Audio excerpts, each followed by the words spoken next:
Hello friends, exam எழுதி முடிச்சாச்சு. இப்போ கொஞ்சம் ரிலாக்ஸாக இருக்கலான்னு பார்த்தா உங்களை சுற்றி இருக்காங்க விட மாட்டாங்களா? ரிசல்ட் எப்போ வரும், கட் ஆஃப் என்னவாக இருக்கும்னு ஒரே கன்ஃபியூஷனாக இருக்கா?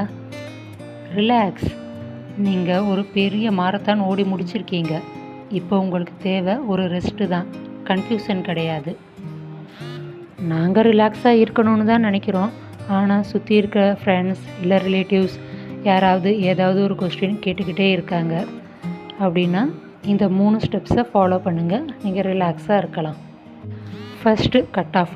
ஒரு நாளைக்கு ஒரு தடவைக்கு மேலே செக் பண்ணாதீங்க. அப்படி செக் பண்ணிங்கன்னா உங்களோட ஸ்ட்ரெஸ் லெவல் தான் இன்க்ரீஸ் ஆகும், அப்டேட் கிடைக்காது. Number 2, comparison. உங்களோட கட் ஆஃபை உங்கள் ஃப்ரெண்ட்ஸ் கூட கம்பேர் பண்ணுறது. அப்படி கம்பேர் பண்ணும்போது உங்களோட கான்ஃபிடென்ஸ் டவுன் ஆகிடும். ஸோ கம்பேர் பண்ணாதீங்க. Third point, mind set. நீங்கள் கான்ஃபிடெண்ட்டாக இருக்கிறது தான். நீங்கள் எவ்வளோக்கு எவ்வளோ கான்ஃபிடெண்ட்டாக பாசிட்டிவாக இருக்கீங்களோ அவ்வளோக்கு அவ்வளோ பாசிட்டிவான விஷயங்கள் உங்களை சுற்றி நடக்கும். ஸோ கான்ஃபிடெண்ட்டாக இருங்க, தைரியமாக இருங்க. நீங்கள் உங்களோட பெஸ்ட் அட்டெம்ப்டை கொடுத்துருக்கீங்க.